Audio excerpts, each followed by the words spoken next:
காமிக்கிறேன் பாருங்கள், எவ்வளோ ஜூஸியாக இருக்குது பாருங்கள். ஒரு மிக்சிங் பவுல் எடுத்திருக்கேன், அதில் தயிர் சேர்த்துடலாம். 1/4 கப்புக்கு கொஞ்சம் கூடுதலாக. இதில் 1/2 டீஸ்பூன் வந்து baking soda, 1/2 teaspoon baking powder. இது நல்லா வந்து மிக்ஸ் பண்ணி விட்டுறலாம். நல்லா வந்து மிக்ஸ் பண்ணி விட்டுட்டோம்னா இது க்ரீமி கன்சிஸ்டன்சிக்கு வந்துடும். அதுக்கப்புறம் நம்ம இதை வந்து மைதா மாவுல வந்து சேர்த்துடலாம். நல்லா மிக்ஸ் பண்ணி விட்டுட்டு மைதா மாவு இதில் சேர்த்துடலாம். நல்லா வந்து மிக்ஸ் பண்ணி விட்டுறலாம். நல்லா மிக்ஸ் பண்ணியாச்சு பாருங்கள். இது கூட நெய் சேர்த்துக்கலாம். நெய் வந்து ஒரு 1/4 கப்பு நல்லா சேர்த்துட்டு நல்லா பிசைஞ்சிடலாம்.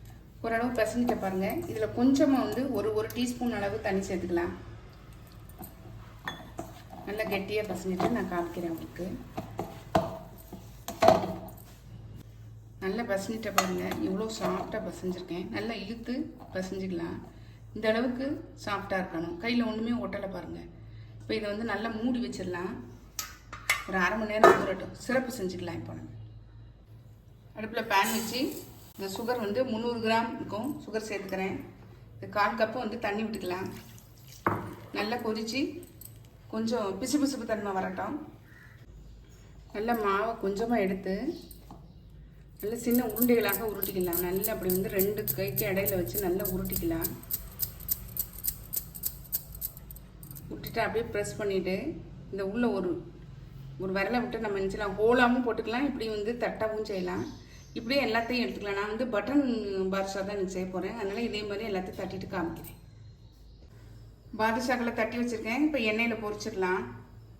ஒரு பேனில் எண்ணெய் ஊற்றி வச்சுருக்கேன். எண்ணெய் வந்து ரொம்ப காயக்கூடாது, லைட்டாக சூடானாலே போதும். நம்ம இப்போ இதில் வந்து ஒன்று ஒன்றா உள்ளே சேர்த்துடலாம். இந்த அளவில் இருந்தாலே போதும். கொஞ்சம் கொஞ்சமாக சூடாகி நல்லா வந்து வெந்து மேலே எழுப்பி வரும். நம்ம இப்போ வந்து வரிசையாக அதில் சேர்த்துடலாம்.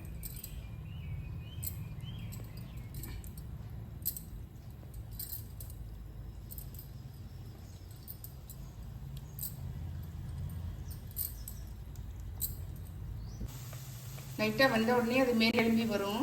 நம்ம வந்து அப்படியே வந்து ஒன்று ஒன்றா பரட்டி விட்டுடலாம். எல்லா பக்கம் பரட்டி விட்டு ஒன்று போல் வந்து வேக விட்டு எடுத்துடலாம். நம்ம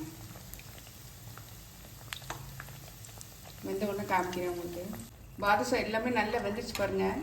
எல்லா பக்கமும் வந்து ஒன்று போல் வெந்துருச்சு. நம்ம இப்போ இதை எடுத்து இந்த ஜீராவில் சேர்த்துடலாம். அதில்